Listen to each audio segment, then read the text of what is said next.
For 1,000 years, the galaxy believed Earth was gone. The homeworld of humanity vanished in silence, swallowed by an anomaly that erased all traces of its position.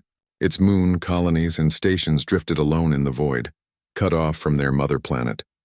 Humanity scattered across the stars, fractured into countless nations. Over time, they became myths to the younger species, and even their descendants forgot what blue oceans and green forests once looked like. The Galactic Council, an alliance of thousands of civilizations, declared Earth lost beyond recovery. They built monuments in memory of the vanished cradle, while whispering that humans had always been a reckless species. Too bold, too curious, too dangerous.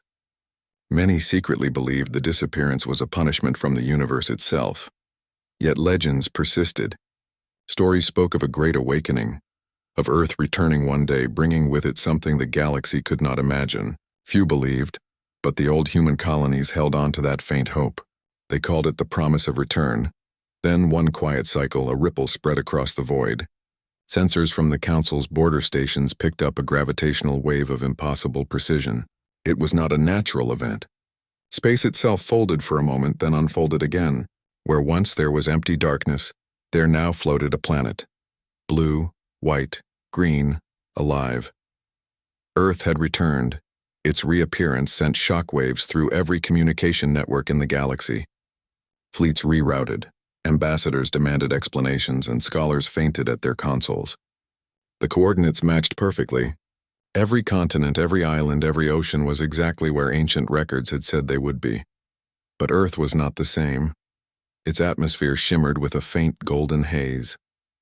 Its orbit pulsed with energy patterns unknown to science, and surrounding it, invisible yet clearly detectable, was a barrier that absorbed every scan, every probe, and every attempt to make contact. It was alive, and it was watching. The Galactic Council assembled in emergency session.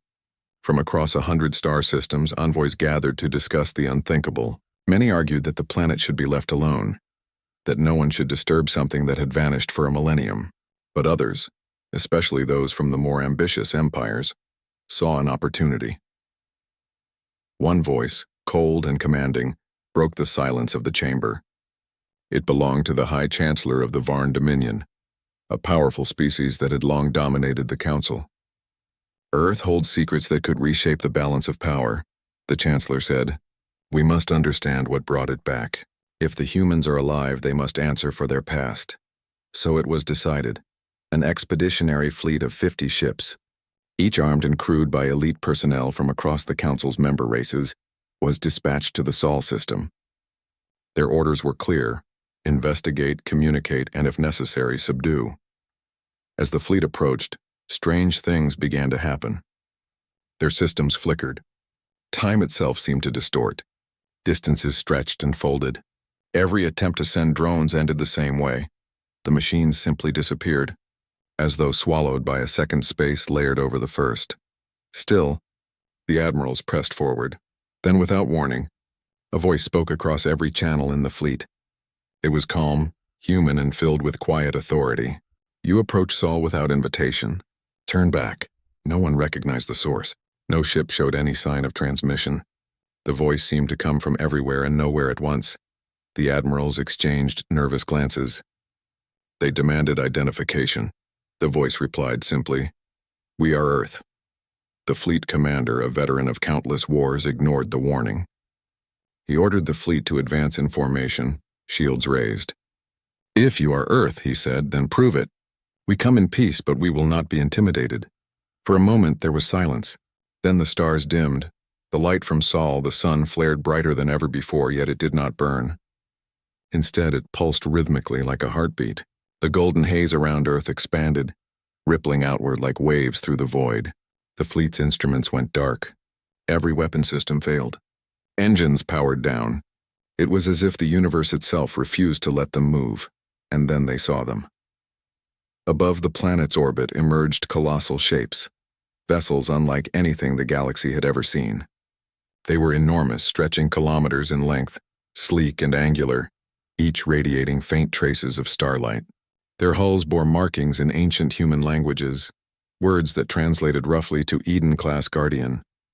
They were warships, but not of any known design. Their surfaces glowed faintly with what appeared to be living light, and their weapons, if they were weapons, resembled vast crystalline arcs that hummed with restrained energy. The voice spoke again. "You are standing before the guardians of humanity. Turn back. This is your final warning."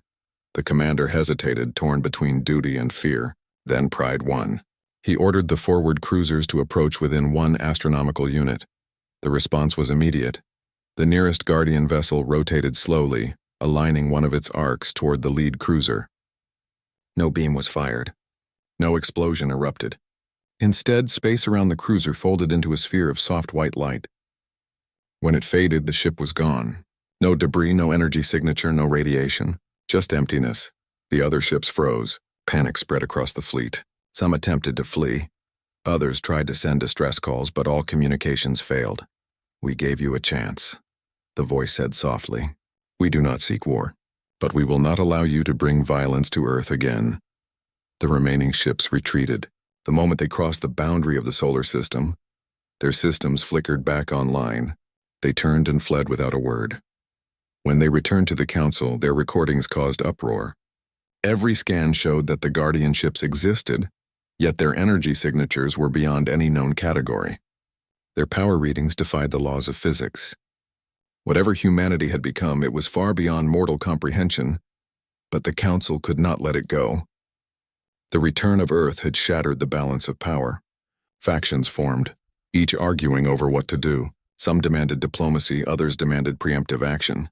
Spies were sent. Secret fleets were built. Fear spread like wildfire. Then, after months of tension, something unexpected happened. A single ship appeared at the edge of the Council's capital system. It was human. Not one of the Guardians, but a smaller vessel, sleek, silver, and silent.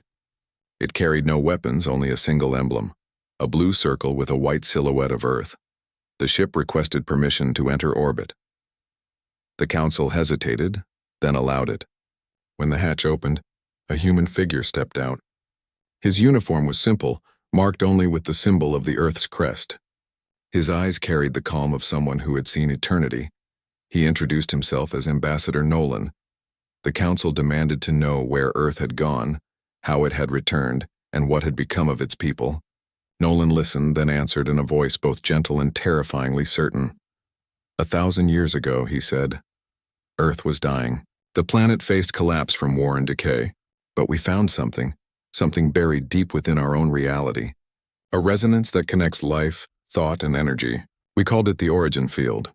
We left to learn, to rebuild, to understand our place in the universe. We became something greater, not gods, but caretakers of balance. He paused, meeting the eyes of every envoy in the chamber. We did not return for conquest. We returned because the galaxy is falling toward the same mistakes we once made. We came to stop the cycle before it consumes you all. The Council erupted in arguments. Many accused Earth of arrogance, of pretending to be a savior. Others begged for guidance, desperate to learn the secrets of the origin field. Nolan listened again, then said quietly, You are not ready to learn, but you are ready to choose.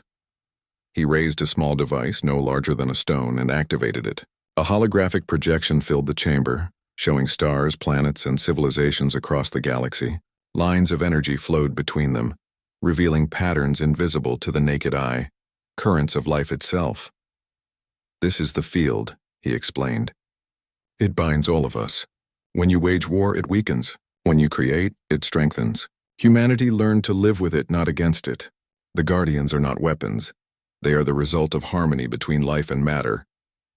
The Council fell silent. Then, as if sensing the shift, the chamber lights dimmed. The hologram changed to show a vast storm of darkness spreading from the edge of the galaxy. It devoured stars as it advanced, leaving nothing behind. This, Nolan said, is what we came back to stop. It was an energy anomaly, ancient and relentless. The Council's scientists later confirmed it had been growing for centuries, an entropy wave consuming everything in its path. Entire systems were already gone. The galaxy was dying, and only Earth seemed to understand why.